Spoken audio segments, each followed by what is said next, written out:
There are two massive FA Cup semi-final games this weekend, so let's preview them both, starting off with Liverpool against Man City. Before we talk about both teams' route to the FA Cup semi-final and what I think is going to happen in the game, let's talk about last weekend's game because, of course, they played each other at the Etihad Stadium in an enthralling, exciting 2-2 draw. I think even though a draw was a fair result, I think Man City just edged the game because for me, they kept the ball for longer and they created more chances, and I just think they looked better in terms of their passing and their ability to keep the ball in Liverpool's final third. I will say though that of course it was at the Etihad, so it meant that naturally Man City were probably going to have more possession. So it would have been interesting to see perhaps if there was a game recently, in the near future at Anfield, but I still think even though it was at the Etihad Stadium, I think Man City edged the game. So actually, to be fair, it's going to be really, really interesting at a neutral venue to see how both teams play. Of course, at the Etihad, Liverpool had an extremely high defensive line and were very brave by doing that because it meant that Man City could have had loads of chances to get in behind the Liverpool defence. But I think Liverpool were really strong defensively because they were brave, and it meant that they were able to win the ball higher up the pitch than they would have been if they had a low block. So all credit to Liverpool for that, and I think in order for them to win the game, they're going to have that same high line against Man City so that they can win the ball back high up the pitch and create chances. Of course, Man City have 5 world-class attackers, and they could start the game with Mane, Firmino and Salah, and in the second half if they need to, take off Firmino, bring on Diaz and put Mane up front, or again, they could take off Mane and bring on Jota. So Liverpool have a lot of options in that sense, and they showed that last weekend against Man City. And I think I can see Firmino, Mane and Salah starting in the FA Cup semi-final, but I think Firmino will come off at one point with Diaz and Jota to come on, or Firmino might not even start and come on later. But I think Liverpool will utilise their 5 world-class attackers, all of them at some point for sure, and they'll be really dangerous against the Man City team. But speaking of the semi-final, before we go on to talk about the game itself, let's talk about their route. So Man City, they convincingly beat Swindon 4-1, and then they beat Fulham convincingly 4-1, then they beat Peterborough 2-0 away from home, and then again convincingly beat Southampton 4-1 away from home. Liverpool, a slightly harder route in the sense that they beat Shrewsbury convincingly and they beat Cardiff and Norwich convincingly, but Forest away, very, very difficult game. Arguably, Forest were the better team on the day, but to be fair, Forest are having a phenomenal season in the Championship, and in my opinion, since Steve Cooper's taken charge of Nottingham Forest in 2021, I think Forest have been the second best team. And they have a number of players, including Jed Spence, Brennan Johnson and Keenan Davis, who I think will be consistent Premier League players in the next few seasons, if not then, even next season. So that was a really difficult game for Liverpool, but they managed to get out of the game 1-0, and when you're playing games in knockout football, in late stage in the end of the season, a quarter-final or a semi-final, the most important thing is just getting the result.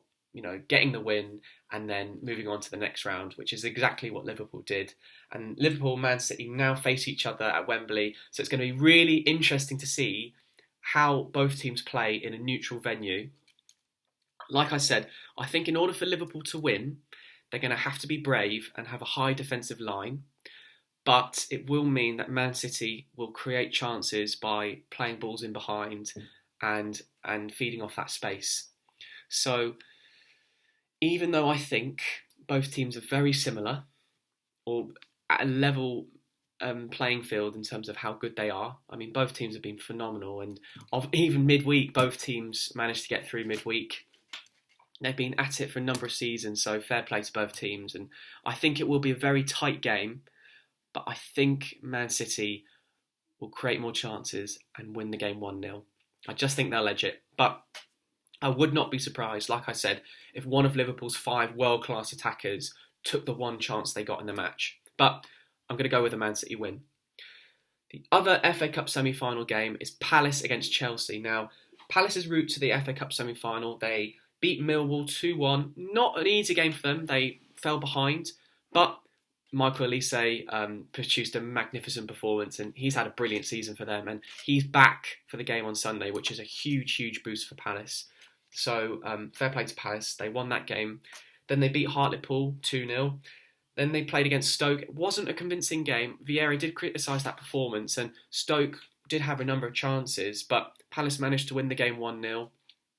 And then, arguably Palace's easiest game, they thrashed Everton 4-0 at home, bless them. Yeah, Palace very convincing in that game, and Everton just all over the place. But to be fair, I think Everton just had one eye on staying up at that point. But Palace, that's their route in the FA Cup semi-final, so pretty convincing from them. As for Chelsea, they thrashed Chesterfield. Arguably, they had a really difficult game against Plymouth. They could have easily gone into extra time, but Plymouth missed a penalty in the last minute, and it meant that Chelsea got through. Then they played Luton away in another difficult game for them.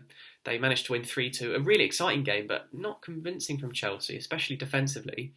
And then they beat Middlesbrough 1-0 away from home. So Chelsea haven't been as convincing in their performances in the FA Cup as Palace have, and it'll be really interesting to see then how Palace approach the game, whether they decide to be brave like they did when they played Man City at home and play out from the back and then go forward and attack, or perhaps if they play a low block against Chelsea, if Chelsea just keep the ball for a significant period in the match. But I think Palace will do a job. I can just see Palace winning the game with Elise coming back, and I can see him or Zaha winning fouls in dangerous positions, and I think Palace will score from a set piece because they got the likes of Kouyaté, Mark Guehi and Anderson, who are tall and strong in the air.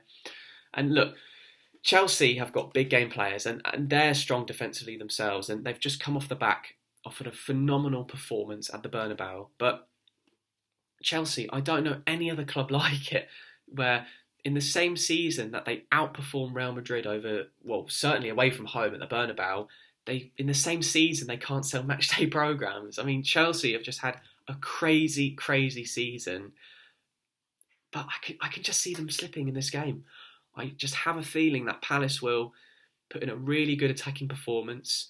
I mean, they're strong defensively as well. Mitchell and Guehi getting England performances, which shows that they've had good, strong seasons and they've performed well defensively. Anderson's been really good. And, I mean, Joel Ward, yes, he's not the greatest right back in the world, but I can just see him doing a job in a one-off game, semi-final at Wembley. I think he'll do a job. I think Guaita will make some really good saves. And then you've still got big game players for Palace, like Kouyaté, who's won the African Cup of Nations with Senegal and helped them qualify for the World Cup. You've got Zaha, who's played in big games. I mean, don't forget, a lot of these Palace players would have played in the FA Cup final a few years ago against Man United. So I think Palace will win. The one obvious issue for Palace is that Conor Gallagher's not playing. That's a massive loss for Palace. But obviously they would have known that and they would have prepared. So I can just see Palace doing a job. I think they're going to win in extra time 2-1. Call me crazy, but yeah, I can just see Palace doing a job. So that's my preview for the FA Cup semi-final games. I'm really looking forward to both. I really appreciate you guys watching this video. Thank you very much. Please like, comment and subscribe, and I'll see you later.